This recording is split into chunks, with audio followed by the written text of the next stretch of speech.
রাজশাহী বিশ্ববিদ্যালয়ে বি ইউনিটে মেরিট কতদূর যাবে, অথবা মেরিট ভিত্তিক কী সাবজেক্ট আসবে?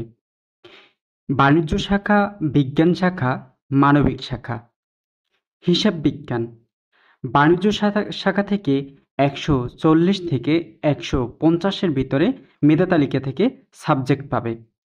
বিজ্ঞান শাখা থেকে হিসাব বিজ্ঞান 1 থেকে 15 ভিতরে মেধা তালিকা থেকে সাবজেক্ট পাবে। মানবিক শাখা থেকে 1 থেকে 7-এর মধ্যে মেধা তালিকা থেকে সাবজেক্ট পাবে। ম্যানেজমেন্ট বাণিজ্য শাখা থেকে 100 থেকে 110-এর মধ্যে সাবজেক্ট পাবে মেধা তালিকা থেকে। বিজ্ঞান শাখা থেকে 70 থেকে 80-এর ভিতরে সাবজেক্ট পাবে।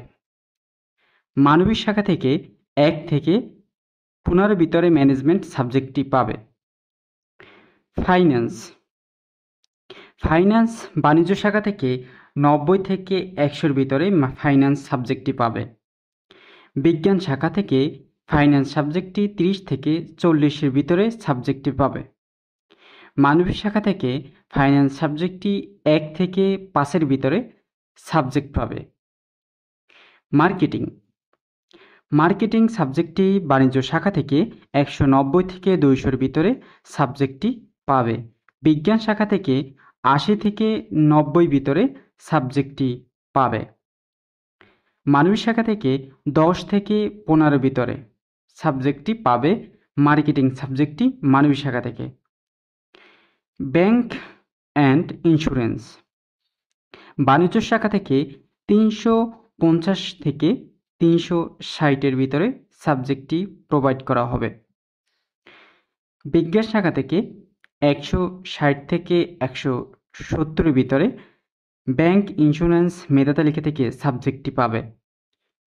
মানবিক শাখা থেকে ব্যাংক ইন্স্যুরেন্স 30 থেকে 40-এর ভিতরে সাবজেক্টটি পাবে। হসপিটালিটি ম্যানেজমেন্ট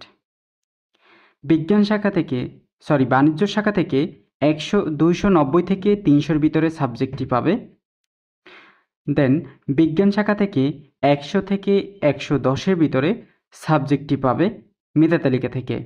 মানবিক শাখা থেকে 25 থেকে 30-এর ভিতরে হসপিটালিটি ম্যানেজমেন্ট সাবজেক্টটি পাবে।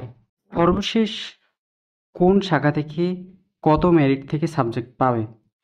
বাণিজ্য শাখা 590 থেকে 600-এর ভিতরে সাবজেক্ট পাবে লাস্ট, যেটি হচ্ছে মাইগ্রেশন অথবা ওয়েটিং থেকে, এভাবে কিন্তু 590 থেকে 600-এর ভিতরে সাবজেক্ট পাবে।